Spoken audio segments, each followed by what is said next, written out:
If you want to quickly improve your image in GIMP, one of the easiest things you can learn is how to use the top filter menu.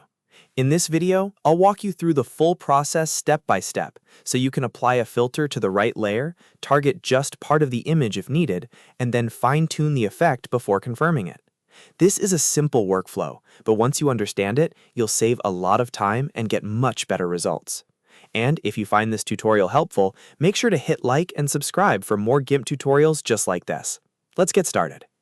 First, make sure the correct layer is selected.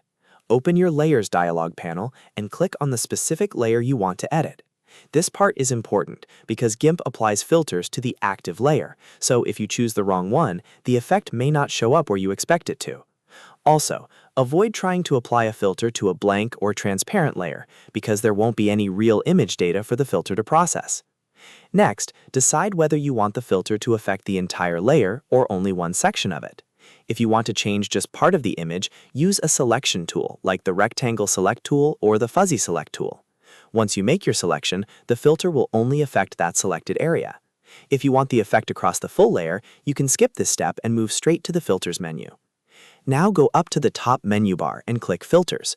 This is where GIMP keeps a huge range of effects and adjustments.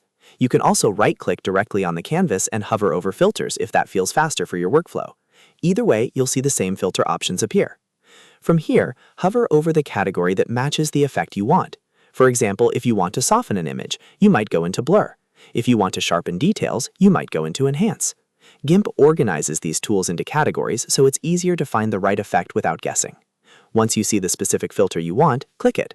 A few common examples are Gaussian blur, unsharp mask, and other image adjustment filters. After you click the filter, a settings window will open. This is where you control how strong the effect will be. Most filters give you sliders, numeric values, or sometimes on-canvas handles that let you preview and adjust the result. Don't rush this part, because small changes can make a big difference in the final look. Move the sliders slowly and watch how the image changes. If your filter window includes a split view option, turn it on. This is a very useful feature because it lets you compare the original image on one side and the edited version on the other.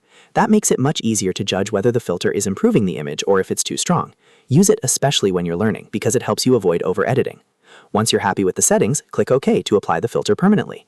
Remember, this confirms the effect on the selected layer or selected area, so take a second to double-check everything before you commit. If the result doesn't look right, you can always undo it and try again with different values. And that's the basic process for using the top filter menu in GIMP. Select the right layer, optionally isolate the area you want to edit, open filters from the top menu, choose your effect, adjust the settings, and then confirm it. Once you understand this workflow, using filters becomes much easier and much faster. If this tutorial helped you out, please give it a like, subscribe to the channel, and turn on notifications so you don't miss the next GIMP guide. Thanks for watching, and I'll see you in the next one.